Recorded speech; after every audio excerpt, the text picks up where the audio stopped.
अवधूत चिंतन श्री गुरुदेव दत्त श्री स्वामी समर्थ जय शंकर. मित्रांनो, आजच्या छोट्याशा व्हिडिओमध्ये आपण पाहणार आहोत देवघरामध्ये देवांची मांडणी करताना कोणता देव कोणत्या देवा शेजारीच ठेवायचा.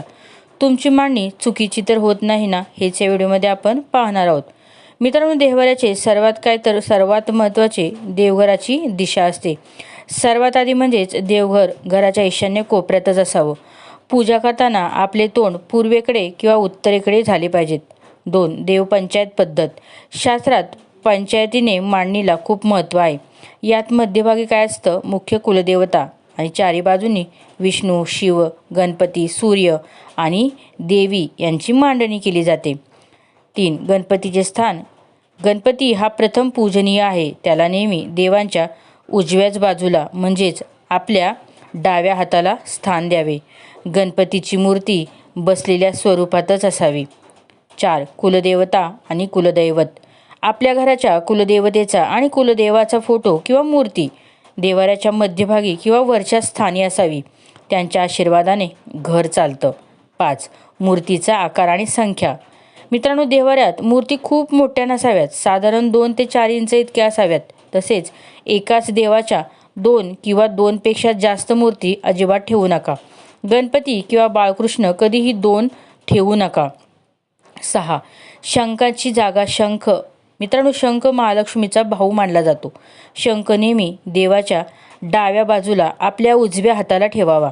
त्याचे टोक देवाच्या दिशेला असावं. कलश. कलश स्थापना. पाण्याचा कलश नेहमी देवाच्या उजव्या बाजूला ठेवावा. कलश हा वरुण देवाचे प्रतीक असतो. तो घरात सकारात्मक ऊर्जा टिकवून ठेवत असतो. 8. दिव्याची स्थान. तेलाचा किंवा तुपाचा दिवा नेहमी देवाच्या उजव्या बाजूला आपल्या डाव्या हाताला असावा. दिवा कधीही भिजू नये याची काळजी घ्यावी. 9. देवाची सावली. देवघरातील मूर्ती किंवा फोटो अशा प्रकारे ठेवावेत की त्यांची सावली एकमेकांवर पडणार नाही. सावली पडणं हे ऊर्जेच्या प्रवाहातील अडथळा म्हटलं जातं. 10. उग्र देवतांच्या प्रतिमा. ज्या देवतांची रूपे उग्र आहेत, उदाहरणार्थ कालीमाता, महिषासुरमर्दिनी माता, त्यांच्या प्रतिमा देवाऱ्यात ठेवण्याऐवजी सात्विक आणि शांत रूपातील प्रतिमा देवाऱ्यात ठेवाव्यात. 11. देवाच्या घंटीची जागा. देवघरातील घंटी नेहमी डाव्या बाजूला ठेवावी. पूजेच्या वेळी घंटी वाजवल्याने घरातील नकारात्मक ऊर्जा बाहेर जाते आणि देवांची लक्ष आपल्याकडं वेधलं जातं असं मानलं जातं. 12. बाळकृष्णांची मूर्ती. बाळकृष्णांची मूर्ती ठेवताना त्यांच्यासमोर नेहमी लोणी, खडीसाखर किंवा नैवेद्याचे छोटे भांडे असावे. बाळकृष्ण हे घरातील लहान मुलांसारखं मानलं जातं, त्यामुळे त्यांची विशेष काळजी तर घ्यावीच. 13. अन्नपूर्णा मातेची मूर्ती. अन्नपूर्णा मातेची मूर्ती नेहमी तांदळाच्या ढिगावर किंवा एका छोट्या वाटीत तांदूळ भरून त्यावरच ठेवावी. यामुळे घरात कधीही अन्नाची कमतरता भासणार नाही. 14. शालिग्राम किंवा आणि तुळस. जर तुमच्याकडे शालिग्राम असेल तर तो विष्णूचे रूप मानला जातो. शालिग्रामाजवळ नेहमी एकताचेच पान असावे. तुळशीचे पान असावे. शालिग्राम कधीही विष्णूच्या मूर्तीपेक्षा लांब ठेवू नका. 15. निर्माल्य, शेळी फुलं काढण्याची वेळ. देवघरातील आदल्या दिवसाची सुकलेली फुलं किंवा निर्माल्य सकाळी लवकर काढून टाकावीत. देवघर कधी अस्वच्छ ठेवू नका, कारण तिथे लक्ष्मीचा वास असतो.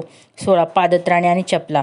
देवघर अशा ठिकाणी नसावे जिथे लोकांच्या चपला किंवा जोडे काढले जातात. देवघराच्या समोरच वर किंवा खाली चपलांचे कपाट कधीही नसावं.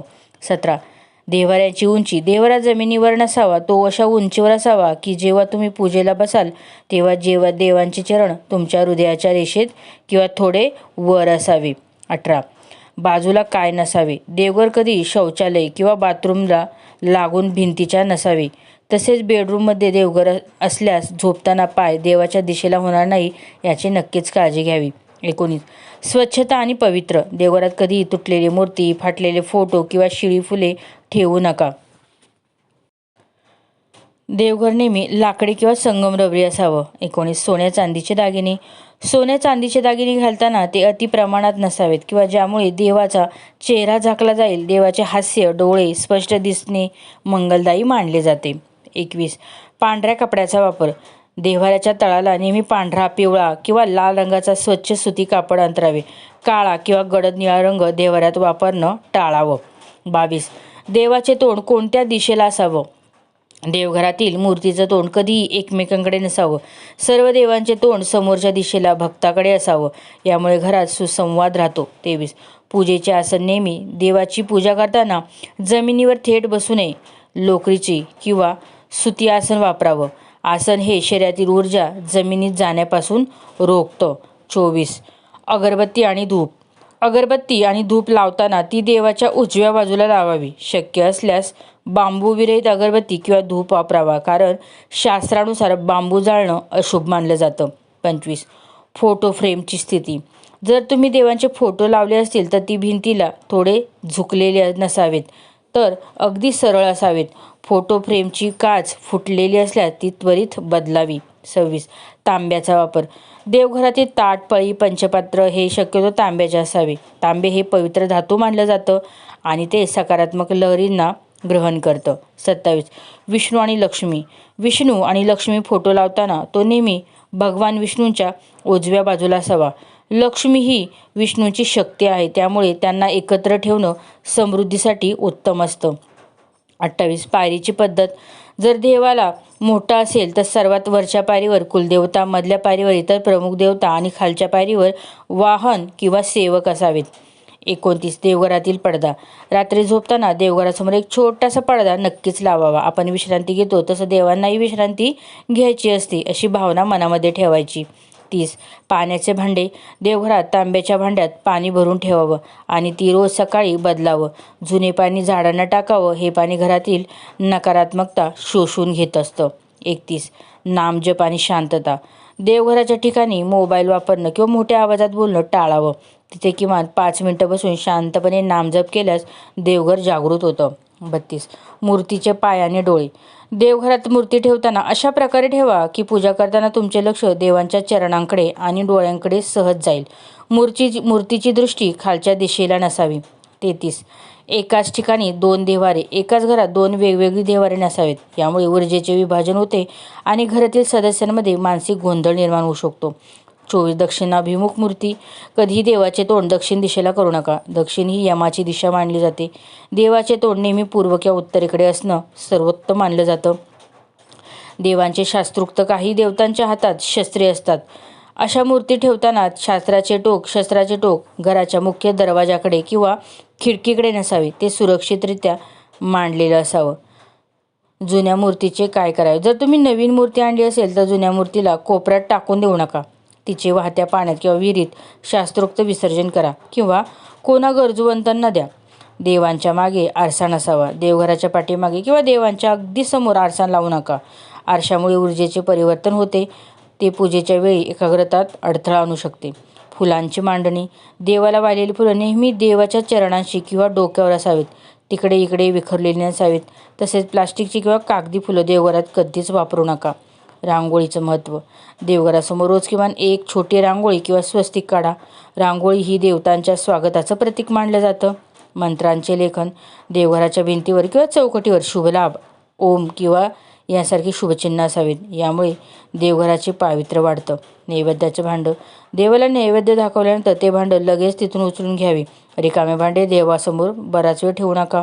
पूर्वजांचे फोटो. हा अत्यंत महत्त्वाचा नियम आहे. मृत पूर्वजांचे फोटो कधीही देव्हाऱ्यात किंवा देवांच्या शेजारी ठेवू नका. ते दक्षिण भिंतीवर स्वतंत्र लटकवा.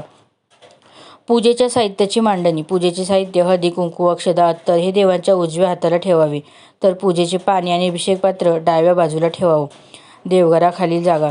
देवघराच्या खालच्या कप्प्यात किंवा ड्रॉवरमध्ये कधी कचरा, जुनी कागदपत्रे किंवा तुटलेल्या वस्तू ठेवू नका. तिथे फक्त पूजेची पुस्तकं, कापूस किंवा वाती ठेवा. शंखाचं पाणी. देवघरातील शंखाचं रोज पाणी भरून ठेवा. सकाळी पूजा करताना ते पाणी संपूर्ण घरात शिंपडा. यामुळे घरातील नकारात्मक ऊर्जा नष्ट होऊन जाते. गंध लावण्याची पद्धत. देवाला नेहमी गंध लावताना तो नेहमी अनामिकेचा वापर करूनच लावावा. गंध लावताना देवाचा चेहरा पुसट होणार नाही याची नक्कीच काळजी घ्या. तुळशीचा माळेचा वापर. विष्णू किंवा विष्णूच्या कृष्णाच्या मूर्तीला नेहमी तुळशी माळ अर्पण करा. यामुळे देवघरात सात्विकता टिकून राहते. शंकराला तुळस अर्पण करू नका. देवघरातील प्रकाश.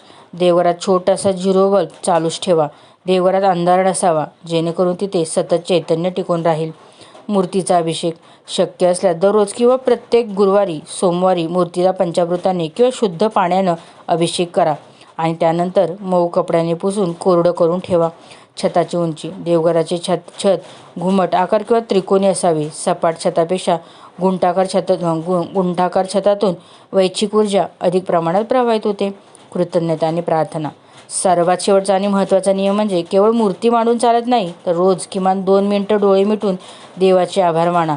तुमची शक्ती, तुमची भक्ती हीच देवघराची खरी शोभा आहे. मित्रांनो आणि मैत्रिणींनो, हे काही नियम माहिती नसतील तर ते जाणून घ्या आणि सकारात्मकपणे जीवनशैलीत आणा. खालील व्हिडिओ आवडला असेल तर नक्कीच लाईक करा. कमेंटमध्ये श्री स्वामी समर्थ नक्की कमेंट करा. चॅनलवर नवीन असाल एक सबस्क्राईब नक्की करा. अवधूत चिंतन श्री गुरुदेव दत्त. श्री स्वामी समर्थ. जय शंकर.